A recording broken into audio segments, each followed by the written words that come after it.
जय हिंद बच्चों। आज हम बोर्ड परीक्षा में पूछे जाने वाले अति महत्वपूर्ण प्रश्नों के बारे में बात करेंगे, जो हमारी पाठ्य पुस्तक क्षितिज भाग 2 एम कृतिका से ले गए हैं। अधिकतर ये प्रश्न बोर्ड परीक्षा में पूछे जाते रहे हैं, तो आप इन्हें ध्यान से देखें। ये पार्ट वाइज दिए गए हैं, जिससे आपको समझने में आसानी होगी। पहला प्रश्न, सेनानी न होते हुए भी चश्मे वालों को लोग कैप्टन क्यों कहते थे?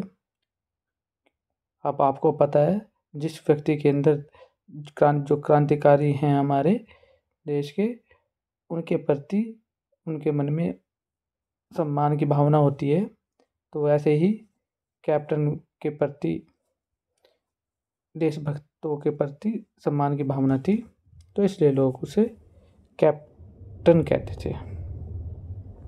अगला प्रश्न, हवलदार साहब ने ड्राइवर को चौराहे पर गाड़ी रोकने के लिए मना किया था, लेकिन बाद में तुरंत रोकने को क्यों कहा? क्योंकि हवलदार साहब को पता था कि जो नेताजी की मूर्ति पर चश्मा लगाता है कैप्टन, अब वह मर गया है, वह अब नहीं रहा, तो इसी चीज़ का अंदाज़ा था और वह इसलिए ड्राइवर को चौराहे पर गाड़ी रोकने के लिए मना करता है। लेकिन अचानक वह सुभाष चंद्र बोस की मूर्ति पर चश्मा देखता है और तुरंत रोकने के लिए कहता है। अगला प्रश्न, कैप्टन चश्मे वाला मूर्ति का चश्मा बार बार क्यों बदल देता था? कैप्टन के पास जो गिने चुने फ्रेम होते थे, तो वह मूर्ति पर फिट बैठते थे, तो जिससे कोई ग्राहक देखे और ऐसे ही फ्रेम की मांग करने लगे, तो इसलिए कैप्टन सुभाष चंद्र बोस की मूर्ति पर चश्मा लगा देता था, और जब कोई ग्राहक इस तरह की मांग करता था तो वह मूर्ति पे से फ्रेम उतार कर ग्राहक को दे देता था। अगला प्रश्न, हवलदार साहब हमेशा चौराहे पर रुककर नेताजी की मूर्ति को क्यों निहारते थे?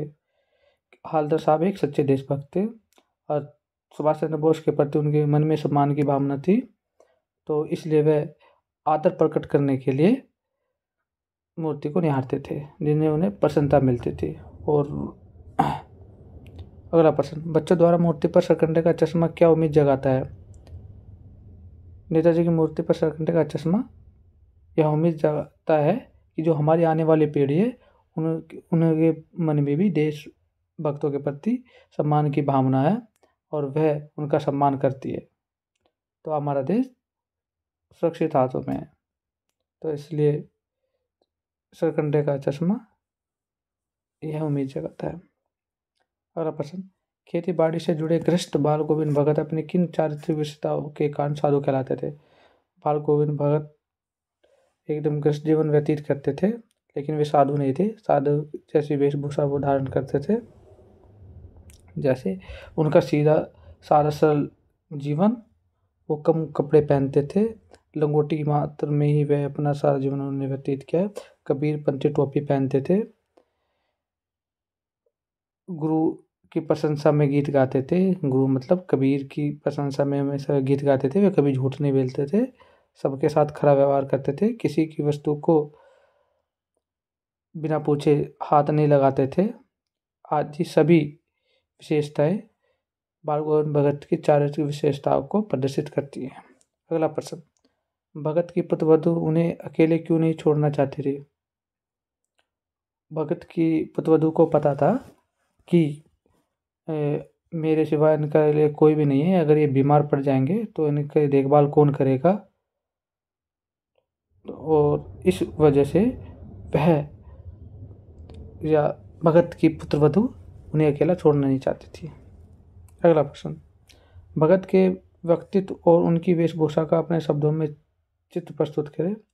भगत का व्यक्तित्व एक साधु के अनुरूप था।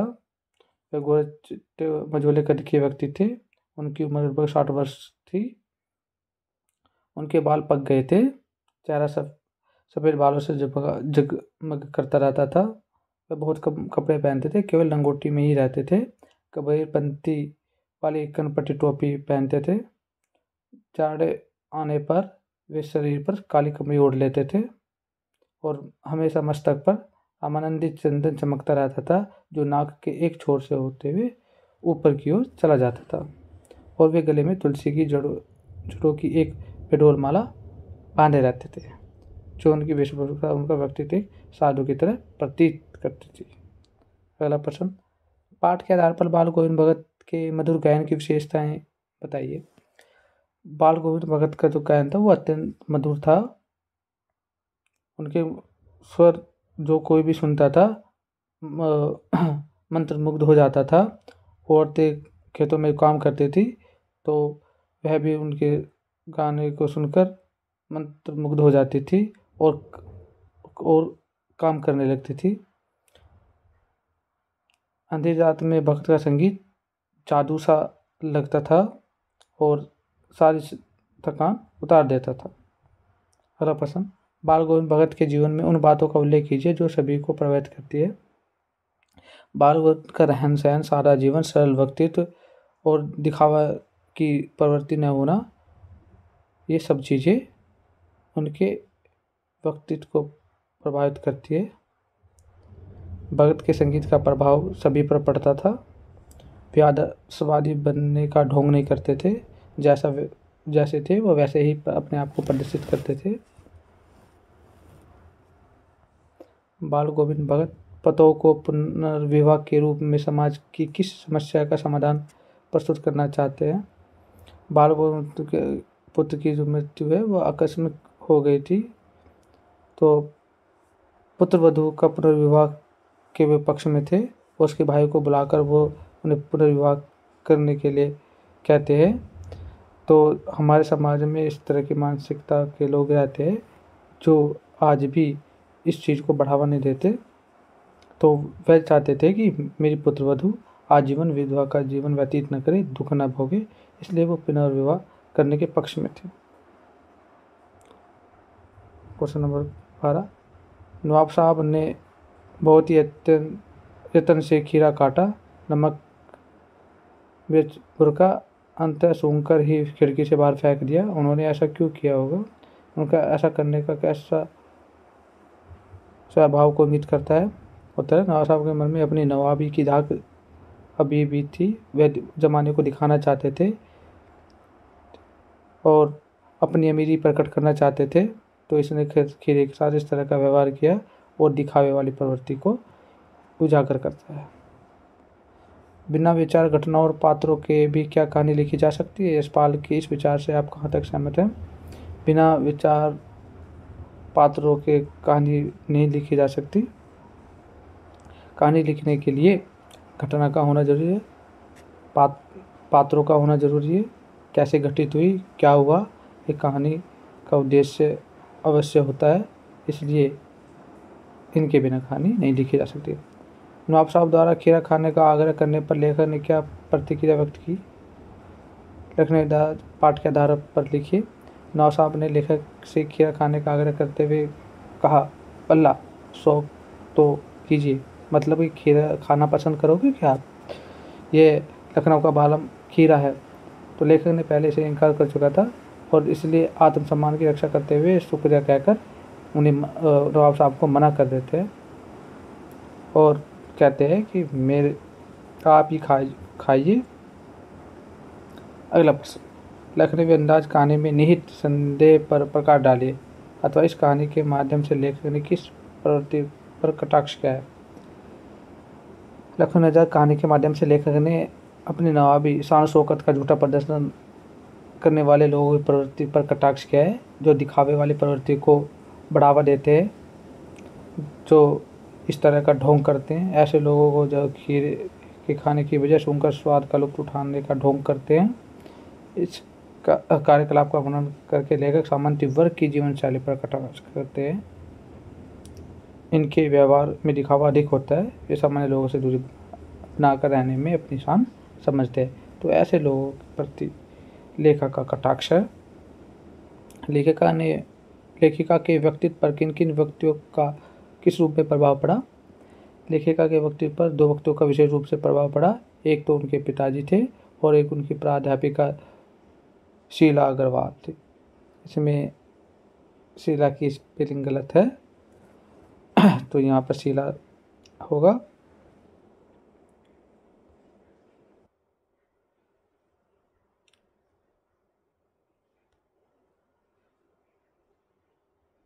शीला अग्रवाल।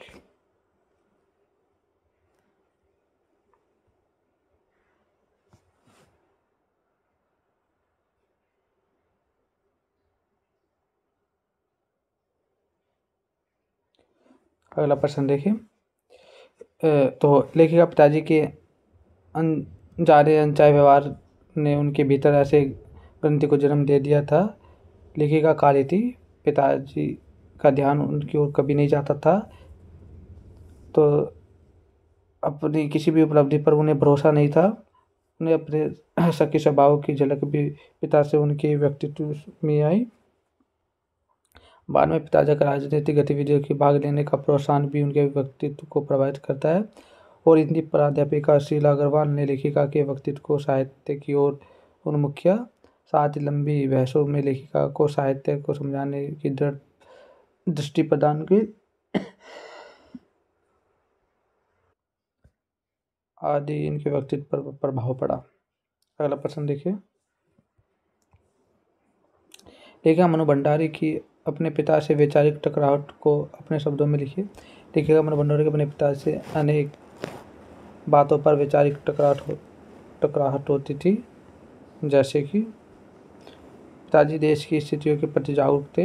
वे लड़कियों की भूमिका घर की चारदीवारी तक सीमित रखना चाहते थे, जबकि लेखिका इसका विरोध करती थी। वे हाथ उठाकर नारे लगाना, हड़ताल करवाना, लड़कों की तरह सड़क पर घूमना पिताजी को बिल्कुल भी पसंद नहीं था। इन बातों को लेकर लेखिका की अपने पिताजी से टकराहट रहती थी। अगला प्रश्न। मनु भंडारी की मां त्याग और धैर्य की प्रकाष्ठा थी, फिर भी लेखिका के आदर्श न बन सकी, क्योंकि लेखिका की जो माँ थी वो अत्यंत अधिक धैर्यशील और सहनशील थी। अपने पति की जातियों को वो उनका अपना फर्ज समझकर सहती थी, स्वीकार करती थी। लेखिका को मजबूरी से लिपटा त्याग कभी भी नहीं भाया। लेखिका को उनकी सहनशीलता भी करती थी। यही कारण था कि माँ की को उन्होंने कभी आदर्श नहीं बनाया, क्योंकि माँ के समान वह दब्बू बनकर नहीं रहना चाहती थी। अगला प्रश्न। ऐसा क्या कारण थे जिनकी वजह से लेखिका के मन में हीन भावना पैदा हो गई? लेखिका बड़ी बहन सुशीला बहुत स्वस्थ और गोरी थी। लेखिका काली, मरेलो और दुबली थी। उसके पिताजी गोरे रंग पर मुग्ध थे। वे बातों बातों में उनकी बहन की प्रशंसा किया करते थे। लेखिका के मन में ये बातें चुभती थी, और इसी के कारण लेखिका के मन में हीन भावना पैदा हो गई। बिस्मिल्लाह खां को शहनाई की मंगलध्वनि का नायक क्यों कहा जाता है?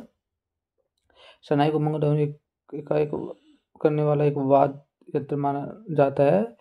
मांगलिक कार्यों पर यह बजाई जाती है। बिस्मिल्लाह खां शहनाई के माध्यम से मंगल ध्वनि बजाते थे और अपने क्षेत्र में स्वर पर स्थान रखते थे। उन्हें मंगल ध्वनि का नायक कहा जाता है। अगला प्रश्न। काशी में हो रहे कौन से परिवर्तन बिस्मिल्लाह खां को व्यथित करते थे? व्यथित मतलब दुखी करते थे। काशी के काशी में समय के साथ अनेक परिवर्तन हुए। इनमें से कुछ बिस्मिल्लाह खां को बहुत दुखी करते थे, जैसे काशी में पुरानी परंपराएं लुप्त होती जा रही हैं। काशी में खान पान की पुरानी चीज़ें धीरे धीरे नष्ट होती जा रही हैं। कुलसुम हलवाइन की संकरती संगीत में कचौड़ी और देसी घी की जलेबी अब नहीं मिलती। तो आदि चीज़ें लेखक बिस्मिल्लाह खां को दुखी करती हैं। अगला प्रश्न। सुशीलवादियों से क्या अभिप्राय है? शहनाई को सुशीलवादियों में शाह की उपाधि क्यों दी गई होगी? सुशीलवादियों से अभिप्राय है जो यंत्र फूंक मारकर मुंह से बजाए जाते हैं उन्हें सुशीलवाद्य यंत्र कहते हैं, जैसे बांसुरी, शहनाई। शहनाई को सुशीलवाद्य यंत्र इसलिए माना जाता है क्योंकि मुंह से फूंक मारकर बजाया जाता है। इस वाद्य में रीढ़ मतलब नरकट होती है, इसी के सहारे शहनाई को फूंका जाता है। यह शहनाई आप हिंदू और मुसलमानों में आपसी प्रेम और सद्भावना भी प्रदर्शित करती है। शनाई को सहनाई अर्थात सुशीलवादों में शाह की डिग्री दी जाती है, उपाधि दी जाती है। अगला प्रश्न, विशंबर खां के व्यक्तित्व की उन 3 विशेषताओं को लिखिए जो आपको प्रभावित करती है। विशंबर खां की 3 विशेषताएं जो आपको लगता है वो आप लिख सकते हैं। और ये 3 विशेषताएं ये भी हैं कि संगीत के हृदय में साधना का पूरा जीवन संगीत की साधना में बीता, अपने अंतिम समय सुर की मांग करते रहे, हिंदू मुस्लिम एकता के प्रति उनके मन में किसी भी धर्म संप्रदाय के प्रति द्वेष नहीं था, वे बनारस में हिंदू मंदिर में शनाई बजाते थे, दिखावे से दूर रहने वाले राष्ट्रपति द्वारा भारत रत्न जैसा सम्मान सर्वसम्मान पाकर भी उनके अभिमान छू तक नहीं गया था, वे साधारण वस्त्र पहनते थे। प्रश्न नंबर 23, आशय स्पष्ट कीजिए। बिस्मिल्लाह खां 80 वर्ष में सुर मांग रही हैं, इसका आशय क्या है? बिस्मिल्लाह खां ने जब भी संगीत साधना आरंभ की तब से ही वे खुदा से एक ही चीज़ मांगते कि मुझे मेरे परवरदिगार मुझे सच्चा सुर बख्शे। ये आंसू सच्चे मोती की तरह होते हैं, उन्हें सुर की परीक्षा हो जाती है, इसलिए बिस्मिल्लाह खां सुर की मांग अपने खुदा से करते थे। अगला प्रश्न, लेखक की दृष्टि से सभ्यता और संस्कृति की सही समझ अब तक क्यों नहीं बन पाई है? लेखक की दृष्टि से सभ्यता और संस्कृति शब्दों की समझ अभी तक इसलिए नहीं बन पाई है क्योंकि लोग इन शब्दों को प्रयोग तो खूब करते हैं पर इन पर गंभीरता से विचार नहीं करते। वे इनका प्रयोग मनमाने ढंग से करते हैं। वे अपने अपने ढंग से और अपने अपने विचारों के अनुरूप इन्हें परिभाषित करते हैं। इससे पता चलता है कि इन शब्दों में सही समझ अभी तक वक्तों में नहीं है। लेखक ने संस्कृति और सभ्यता का स्वरूप स्पष्ट करने के लिए 2 उदाहरण दिए हैं। इसमें विचारने क्या है? हम इन उच्चारण पर विचार करें। पहले उदाहरण पर एक चीज़ है कि व्यक्ति विशेष की आग का आविष्कार कर सकने को शक्ति, और दूसरी चीज़ है आग का आविष्कार। इसी प्रकार दूसरा है सुई धागे के उदाहरण के माध्यम से कि एक चीज़ है सुई धागे का आविष्कार कर सकने की शक्ति, और दूसरी चीज़ है सुई धागे का आविष्कार।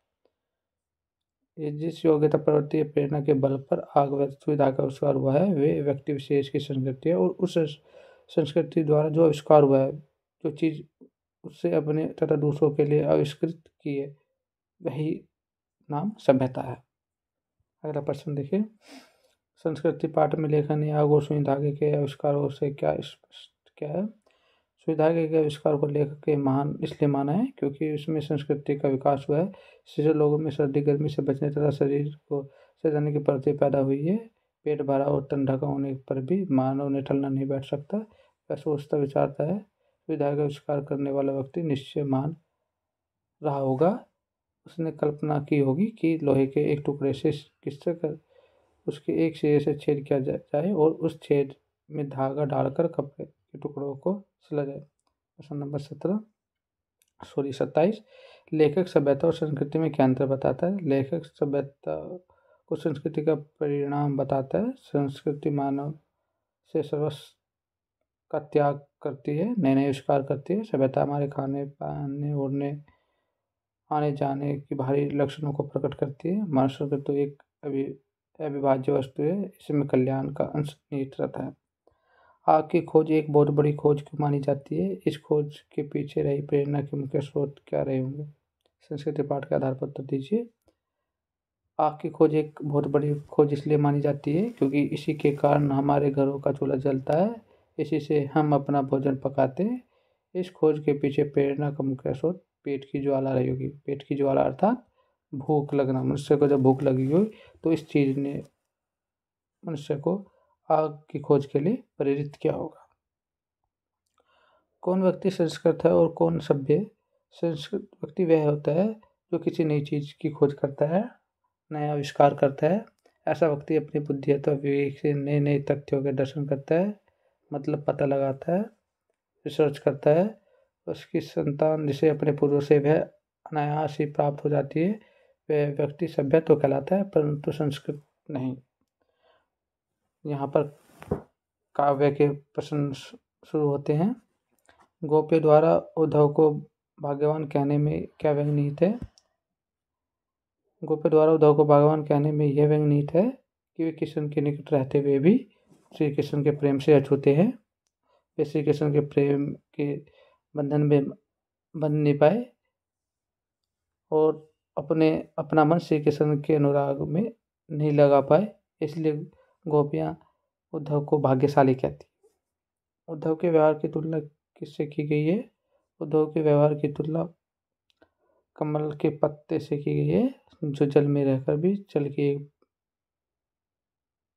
की एक बूंद भी उस पर नहीं ठहरती, और तेल की गागर से की गई है, इसमें तेल की गागर पानी की एक बूंद भी नहीं टिक पाती। उसी प्रकार उद्धव कृष्ण के मध्य रहकर भी उनके प्रभाव से सर्वथा अछूते रहते हैं। उद्धव द्वारा दिए गए योग के संदेश ने गोपियों के विजय अग्नि में घी का काम कैसे किए? गोपियाँ व्याकुल थी, वे अपने मन की विरह व्यथा को यह मानकर अभी तक झेल रही थी कि श्री कृष्ण अब उनके पास अवश्य लौटेंगे, वो उनसे बहुत अधिक प्रेम करते हैं। लेकिन जैसे जैसे समय बीतता जाता है तो उन्हें लगता है श्री कृष्ण उन्हें भूल गए हैं। जब उन्होंने अपने स्थान पर उद्धव को भेजा योग का संदेश लेकर, तो उस योग के संदेश ने विरह की अग्नि का काम किया, जिससे उनकी ज्वाला और भड़क उठी, जिससे उनका सब्र का बांध अब टूट गया। अगला प्रश्न, गोपियों ने उद्धव से योग की शिक्षा कैसे लोगों को देने के लिए कही है? इसमें बताया गया है कि गोपियों ने उद्धव से कहा कि ऐसे लोगों को जाकर योग का संदेश दो जिनका मन एक जगह नहीं ठहरता, चक्र के समान घूमता रहता है, या जिनका मन स्थिर नहीं है, वही आपकी बातों पर यकीन कर लेंगे। हमें योग का संदेश देने की जरूरत नहीं है। सूरदास के पद के आधार पर लिखिए कि उद्धव गोपियों की मनोदशा क्यों नहीं समझ सके। उद्धव गोपियों की मनोदशा इसलिए नहीं समझ सके क्योंकि वे ज्ञान मार्ग अर्थात निर्गुण ब्रह्मा के उपासक थे, और गोपियाँ प्रेम मार्ग मतलब सगुण भक्ति की उपासक थी। वो श्री कृष्ण को ही अपना इष्ट मानती थी, श्री कृष्ण से अति प्रेम करती थी। वे प्रेम के प्रति अपनी अनभिज्ञता तथा ज्ञान दर्प के कारण गोपियों की मनोदशा को भाप नहीं पाए। अगला प्रश्न, परशुराम के क्रोध करने पर लक्ष्मण ने धनुष के टूट जाने के लिए कौन कौन से तर्क दिए? धनुष टूटने पर जब परशुराम ने क्रोध प्रकट किया तो लक्ष्मण ने निम्न तर्क दिए हैं। जैसे ऐसे धनुष तो हमने बचपन में बहुत तोड़े हैं, तब तो आकर आपने क्रोध नहीं किया। इस धनुष से आपको ऐसा क्या लगाव है? ये तो श्री राम के हाथ लगाते ही टूट गया, इसमें श्री राम का कोई दोष नहीं है। हमसे जो धनुष टूट गया उससे टूटने से क्या लाभ हुआ, क्या हानि हुई आदि।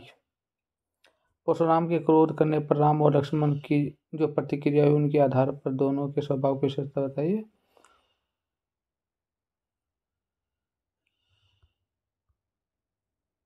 पहले इसमें राम के स्वभाव की विशेषता बताई गई है। राम विनयशील स्वभाव के हैं, जैसे हमको परशुराम का दास बताते हैं।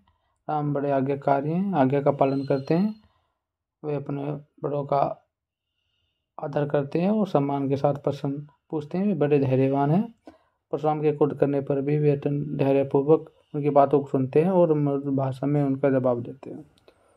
लक्ष्मण की विशेषता है, लक्ष्मण वीर है, साहसी हैं। लक्ष्मण की भाषा में व्यंग का समावेश है। लक्ष्मण का स्वभाव निडर है। परशुराम के क्रोध और फरसे से वे आतंकित नहीं होते।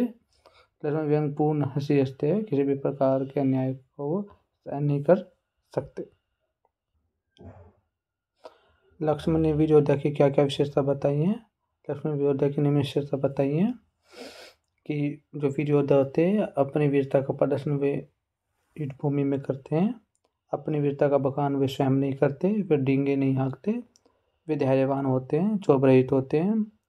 वीर योद्धा कभी अपशब्द नहीं बोलते। वीर योद्धा कभी गाय भक्त ब्राह्मण कमजोर पर अपनी वीरता नहीं दिखाते, अर्थात उन पर हाथ नहीं उठाते। अगला प्रश्न, गादी सोनू किसे कहा गया है? वे मुनि की किस बात पर मन ही मन मुस्कुरा रहे थे? गादी सुनी गादी के पुत्र अर्थात विश्वामित्र के लिए कहा गया है। वे मुनि की इस बात को सुनकर मुनीम, अर्थात परशुराम की इस बात को सुनकर मुस्कुराए थे कि उन्होंने राम और लक्ष्मण को साधु मनुष्य समझा है, वे उनकी शक्ति और उनके बल के बारे में नहीं जानते। अगला प्रश्न, राम लक्ष्मण परशुराम में से किसका व्यवहार आपको अधिक अच्छा लगता है, क्यों? तक सही उत्तर दे। जो भी आपको इसका उत्तर लगे वो आप अपने विवेक से इसका उत्तर दे सकते हैं। राम का लगता है तो राम का क्यों लगता है, लक्ष्मण का लगता है तो लक्ष्मण का क्यों, और परशुराम का लगता है तो परशुराम का। आप इसका उत्तर अपने विवेक पर दे सकते हैं, या जो ये प्रश्न का उत्तर लिखा हुआ है इसको दे सकते हैं। अगला प्रश्न, आपकी दृष्टि में मुनि परशुराम के क्रोधित होने का क्या कारण बताया? मुनि परशुराम के क्रोधित होने का मुख्य कारण था शिवाजी के धनुष का टूटना। सीता स्वयंवर में अवसर पर श्री राम के आते ही धनुष टूट गया था। मुनि परशुराम शिवाजी के अन्य उपासक थे। वे शिव धनुष उन्हें बहुत प्रिय था। इसी कारण परशुराम ने शिव धनुष ने वाली घटना से स्वयं को अपमानित महसूस किया। वे धनुष तोड़ने वाले को दंड देना चाहते थे। अगला प्रश्न, कवि जयशंकर प्रसाद आत्मकथा लिखने से क्यों बचना चाहते हैं? कवि जयशंकर प्रसाद अपने मित्रों और प्रशंसकों का भारी दबाव था कि वे आत्मकथा लिखें, लेकिन वे इससे लिखना नहीं चाहते थे, क्योंकि वे नहीं चाहते थे कि उनकी दुर्बलताओं को, कमियों को वे उजागर करें और लोग उनका उपहास उड़ाएं, मजाक बनाएं। वे अपने जीवन में उन्होंने दुख भोगा था और उस दुख को वो अब सबके सामने उजागर नहीं करना चाहते थे।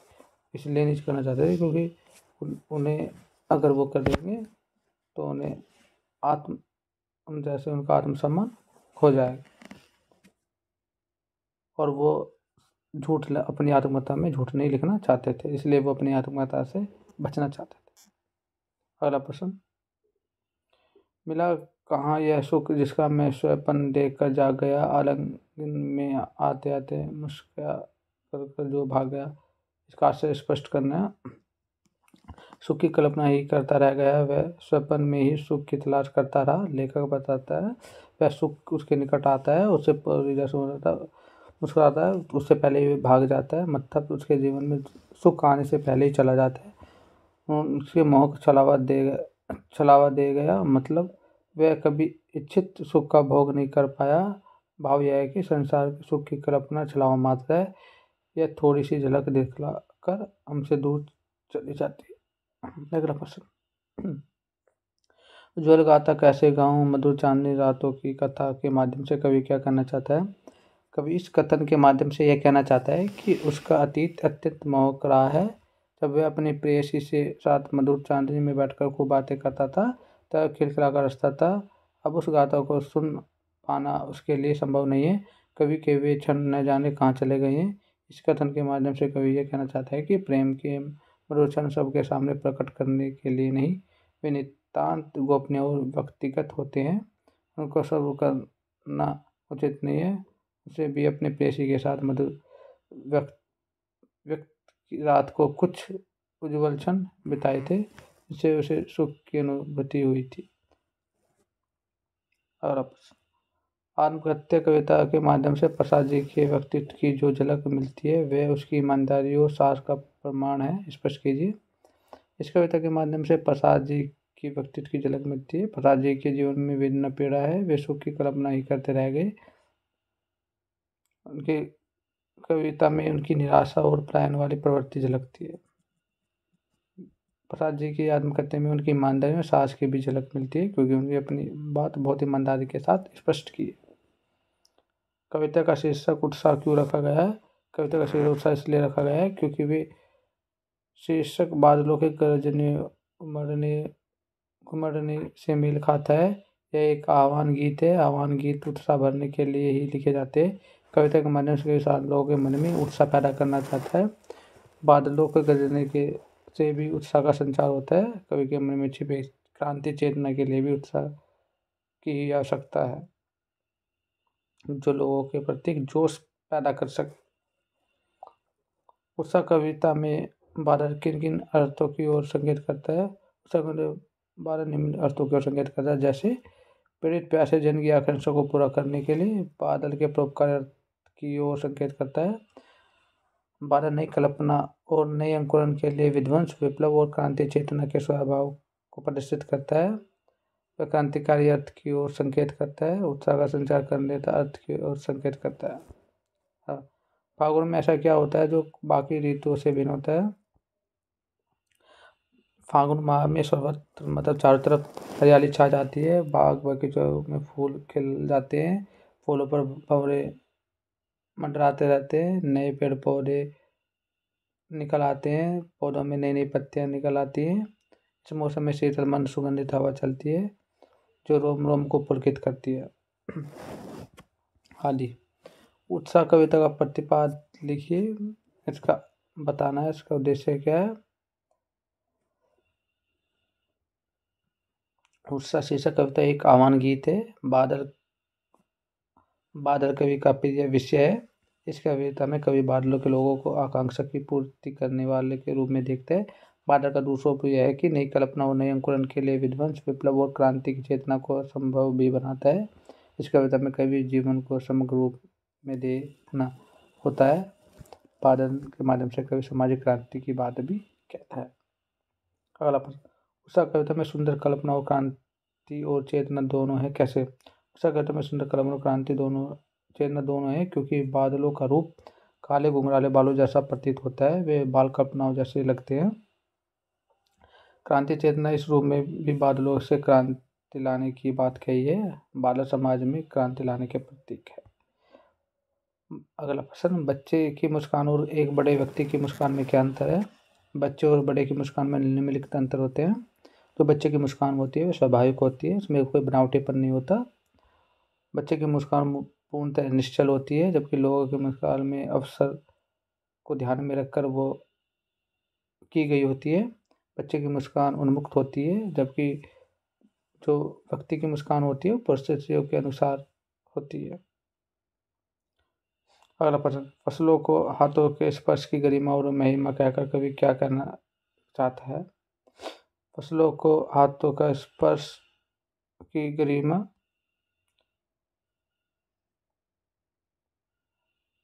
और महिमा का कवि व्यक्त करना चाहता है कि फसल को भले ही मिट्टी, पानी, हवा आदि तत्व मिल जाए, पर जब तक उसके मनुष्य के हाथों का स्पर्श नहीं मिलता तब तक उसे भरपूर रूप से नहीं उगाया जा सकता। फसल के उगने से मनुष्य के परिश्रम का बहुत महत्व होता है। मनुष्य के हाथों से श्रम करके खेत जोता जाता है, बुआई की जाती है, सिंचाई की जाती है, फसलें काटी जाती है। फसलों के उगने मनुष्य के हाथों के स्पर्श की गरिमा और महिमा जुड़ी होती है, तभी जाकर एक फसल हमारे सामने फल के रूप में आती है। फसल को नदियों के पानी का जादू क्यों कहा गया है? फसल को नदियों के पानी का जादू इसलिए कहा गया है, जैसे मिट्टी के अंदर बोए बीज पर नदियों का पानी का जादू का असर दिखाई देता है। इसमें वे अंकुरित होकर धरती को फोड़कर बाहर निकलता है। जिस प्रकार जादूगर अपने जादू से किसी चीज को अचानक प्रकट कर देता है, तो बीज का अंकुरण और धरती से बाहर निकलना भी जादू के समान प्रतीत होता है। कवि नागार्जुन ने छोटे बच्चों की मुस्कान देखकर क्या कल्पना की है? कवि नागार्जुन ने छोटे बच्चों की मुस्कान देखकर यह कल्पना की है कि ऐसा प्रतीत होता है कि मानो उसकी कवि की झोपड़ी में कमल खिल गया हो। बच्चा कमल में फूल की तरह कोमल होता है। यह कमल का फूल किसी सरोवर में न खिलकर उसकी झोपड़ी में खिल गया है। बच्चे का धूल मिट्टी सना शरीर कमल के समान शोभायमान हो रहा है। बच्चे की दंत मुस्कान के प्रभाव को उन्हें किन किन रूपों में देखा है? बच्चे के मोहक मुस्कान को मृतक व्यक्ति में जान डालने के रूप में देखा है। बच्चे की मुस्कान को कवि ने झोपड़े में खिले हुए कमल के रूप में देखा है। बच्चे की मुस्कान को स्पर्श पाकर कठोर पत्थर भी पिघल जाता है। बच्चे की मुस्कान से, उसके स्पर्श से बांस और बबूल से भी शेफालिका के फूल झड़ने लगते हैं। संगीतकार में त्याग की उत्कृष्ट भावना प्रकट की है, पुष्टि कीजिए।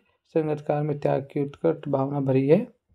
वह अपनी आवाज़ को मुख्य गायक की आवाज़ के ऊपर नहीं उठने देता। वह अपने स्वर को इसलिए नीचा रखता है क्योंकि मुख्य गायक का महत्व बरकरार रहे और स्वयं को प्रकाश में नहीं आने देता, अपने आप को संभालता है। संगत की आवाज़ को कमज़ोर और कांपती हुई क्यों कहा गया है? संगीतकार की आवाज़ मुख्य गायक की अपेक्षा कुछ धीमी होती है। वह मुख्य गायक की आवाज़ से ज़्यादा नहीं बढ़ने देता। संघर्ष अपने स्वर को मुख्य गायक के स्वर से ऊंचा उठने से रोकता है ताकि उसकी आवाज़ धीमी बनी रहे। आवाज़ को कम करने की कोशिश में कई बार उस संगीतकार की आवाज़ कमज़ोर और कांपती हुई लगती है। संगीतकार का जीवन त्याग भावना से परिपूर्ण होता है। कैसे? संगीतकार सदैव मुख्य गायक के स्वर में अपना स्वर मिलाने का काम करता है। जब मुख्य गायक गायन की जटिलता में फंस जाता है तब संगीतकार ही उसे इस परिस्थिति से उभारता है। वह सदैव मुख्य गायक से सहयोग करता है। मुख्य गायक के स्वर को साधे रखता है। वह अपनी प्रसिद्धि या सफलता की इच्छा के लिए बिना सोचे मुख्य गायक की सफलता की ओर प्रयास करता है। वह अपने स्वर को धीमा रखता है। वह मुख्य गायक को संभालता है आदि। अब आते हैं यहाँ पर कृतिका के प्रश्नों पर। आपके विचार से भोलानाथ अपने साथियों को देखकर सिसकना क्यों भूल जाता है? अति महत्वपूर्ण, क्योंकि बच्चे जब अपने साथ के बच्चों को देखते हैं तो वह स्वाभाविक रूप से सब बातें भूल जाते हैं और खेलने में मगन हो जाते हैं। भोलानाथ के साथ भी ऐसा ही होता है। अगला प्रश्न, भोलानाथ और उसके साथियों के खेल और खेलने की सामग्री आपके खेल और खेलने की सामग्री से प्रेरण है। तो आपको बतानी है कि जो भोलानाथ अपने वहाँ के जो सामान थे घर के उनसे खेलता था। जैसे बारात का खेल खेलना या दुकानों का खेल, जैसे मिठाई का दुकान, लड्डू, पत्तों की पूरी, कचौड़ियाँ, गीली मिट्टी और जलेबियाँ आदि। भोलानाथ और उसके साथियों के खेल दैनिक जीवन की घटनाओं से जुड़े होते थे और उनकी खेल सामग्री सामान्य चीज़ों की हुआ करती थी। जबकि जो हमारे खेल होते हैं आज के खेल, क्रिकेट की बैट, गेंद, wicket, football, net ball, mobile में गेम खेलना आदि, इस प्रकार भी ना। माँ के प्रति अधिक लगाव न होते हुए भी विपत्ति के समान भोलानाथ माँ के अचल में ही सुख शांति पाता है। इसका क्या कारण है? भोलानाथ का अपने पिता से अत्यधिक जुड़ाव था, फिर भी वह समस्त विपदा मतलब मुसीबत आने पर पिता के पास नहीं जाता, अपनी माँ के पास जाता है, क्योंकि अपनी माँ की गोद में वह अपने आप को सुरक्षित महसूस समझता है। वह जानता है कि माँ उसे कुछ नहीं होने देगी। अपनी माँ से भावनात्मक रूप से जुड़ा हुआ होता है। जैसे माँ बच्चे के पास भावनाओं को अच्छी तरह से समझती है। माँ के आंचल में उसे दुखों का पता नहीं चलता पाता और वह वहाँ पर आराम महसूस करता है। जब इस समय बच्चे को माँ के लाड़ों और उसकी गोद की जरूरत होती है, तो जितना कोमलता माँ से मिलती है उसे इतनी पिता से नहीं। आदि माता का आचर पाठ में ग्रामीण परिवेश का चित्रण किया गया है। आप ग्रामीण जीवन और शहरी जीवन में क्या अंतर पाते हैं? तो पाठ के आधार पर इसका उत्तर देना है। गांव में प्राकृतिक वातावरण मन को लुभाता है। गांव के लोग आत्मीयता की भावना रखते हैं। लोग एक दूसरे की सहायता करते हैं। उनमें कृत्रिम जीवन नहीं होता, ना बनावटीपन नहीं होता। वे लोग खेतों में काम करते हैं। खान पान ग्रामीण परिवेश में उपलब्ध वस्तुओं का ही होता है। वे लोग संयुक्त परिवार में रहते हैं। जबकि जो शहर के लोग होते हैं उसके वे दिखावे वाली प्रवृत्ति में अधिक लिप्त होते हैं। लोग प्रकृति से कट के रहते हैं, एकल परिवार में रहना पसंद करते हैं आदि चीज़ें। आपको जो सूटेबल पॉइंट्स लगे आप लिख सकते हैं। गंतोक को मेहनत बादशाहों का शहर कहा जाता है। क्यों? क्योंकि तो मेहनत का बादशाहों का शहर इसलिए कहा जाता है, वहाँ के लोग बहुत मेहनती हैं, काम करते हैं। बच्चे भी 3-3, 4-4 किलोमीटर दूर तक ऊपर चढ़कर पढ़ने जाते हैं। औरतें अपने पीठ पर अपने बच्चों को लाद कर पत्थर तोड़ने का काम करती हैं, रोड सड़कें बनाती हैं। ठीक है, पहाड़ों को काट कर रास्ते बनाए जाते हैं आदि चीज़ें आप इसमें लिख सकते हैं। जितेंद्र ने लेखिका को सिक्किम की प्रकृति के बारे में, वहाँ की भौगोलिक स्थिति एवं जनजीवन के बारे में क्या महत्वपूर्ण जानकारी दी? जितेंद्र आगे ने लेखिका को बताया कि यहाँ उन्हें हिमालय की गहरी घाटियों एवं फूलों की वादियाँ मिलेंगी। यहाँ की दुकानों पर दलाई लामा की तस्वीर टंगी मिलेगी। सिक्किम में भी अन्य लोगों की तरह आस्थाएं, विशाल पाप पुण्य के उदाहरण देखने को मिलेगी। भी ऐसा ही था वहाँ पर। सिक्किम की घाटियों में ताश के घरों की तरह पेड़ पौधों के बीच छोटे छोटे घर होते हैं। सिक्किम में हिमालय का सौंदर्य पल पल परिवर्तित होता जान पड़ता है आदि। इस यात्रा वृत्तांत में लेखक ने हिमालय के जिन जिन रूपों का चित्रण किया है उन्हें अपने शब्दों में स्पष्ट कीजिए। इस यात्रा वृत्तांत से लेखक ने हिमालय के निम्नलिखित रूपों का चित्रित किया है, जैसे हिमालय की तीसरी बड़ी चोटी कंचनजंगा का दर्शन लेखिका बालकनी से करती है। मौसम अच्छा होने के बावजूद से आसमान में हल्के हल्के बादल ने ढक रखा था। उसके कंचनजंगा के दर्शन तो नहीं हुए, पर उसे इतने अधिक फूल दिखाई पड़े कि उसे लगा कि वह फूलों के बाग में आ गई हो। आगे चलकर हिमालय छोटी छोटी पहाड़ियों के रूप में नहीं, वरन विराट और वैभव के साथ सामने आता है और विशालकाय होता चला जाता है। लेकिन हिमालय से दूध की तरह झरझर गिरते जलप्रपातों मतलब झरनों के सौंदर्य को निहारती रहती है। तीस्ता नदी को देखती है। जब लेखक ने हिमालय की सलामी देनी चाहिए, तब भी एक जगह से उसने खूब ऊंचाई से पूरे वेग के साथ शिखर से गिरता फैन उगलता झरना देखा। इसका नाम था सेवन सिस्टर वाटरफॉल। आदि चीजें आप लिख सकते हैं। प्रकृति के उन अनंत और विराट स्वरूप को देखकर लेखक को कैसी अनुभूति प्रतीत होती है? प्रकृति के उस अनंत और विराट स्वरूप को देखकर लेखिका को असीम आनंद की अनुभूति होती है। अनूठे अद्भुत क्षणों से लेखक के जीवन में शक्ति का एहसास होता है। ऐसा प्रतीत होता है जैसे हमको देश काल के सदों से बहती धारा में बहस रही हो। वह आनंद की सारी तामसिकताएं, कुटिलताएं और द्वेष वासनाएं झरने की निर्मम धारा में बह गई हो। चाणक्य के अंतकाल तक इसी प्रकार वे बहते रहे।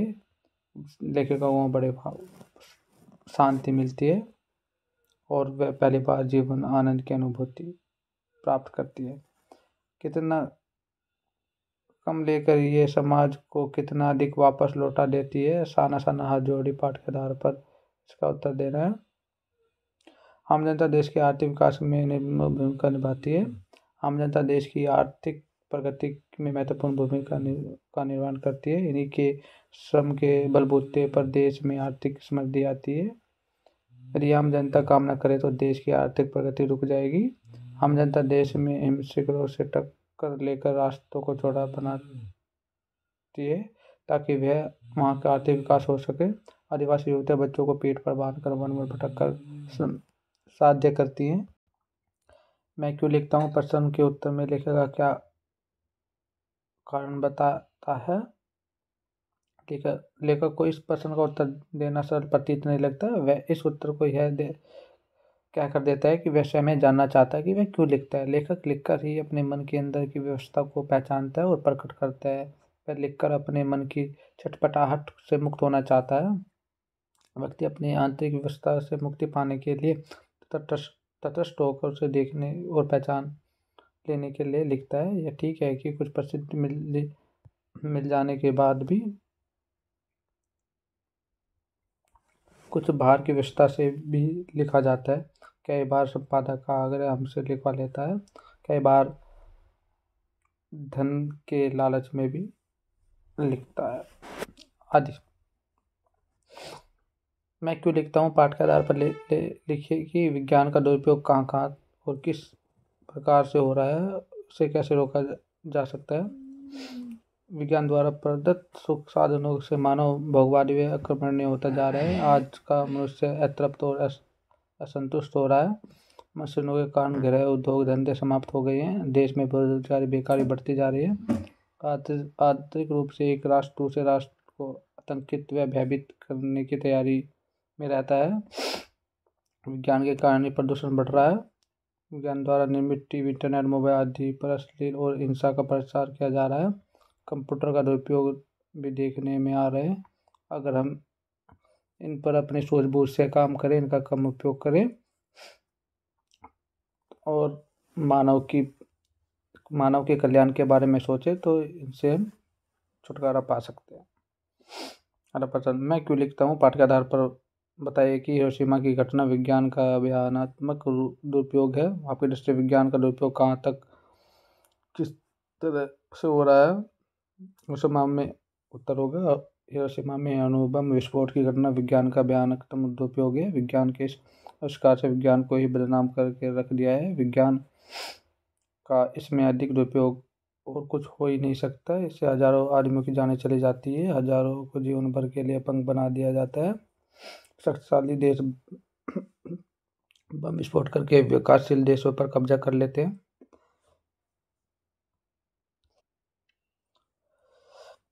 इसका उत्तर होगा, इस समय में अणु बम विस्फोट की घटना विज्ञान का भयानकतम दुरुपयोग है। विज्ञान के इस आविष्कार ने विज्ञान को ही बदनाम करके रख दिया है। विज्ञान का इससे अधिक दुरुपयोग और कुछ हो ही नहीं सकता।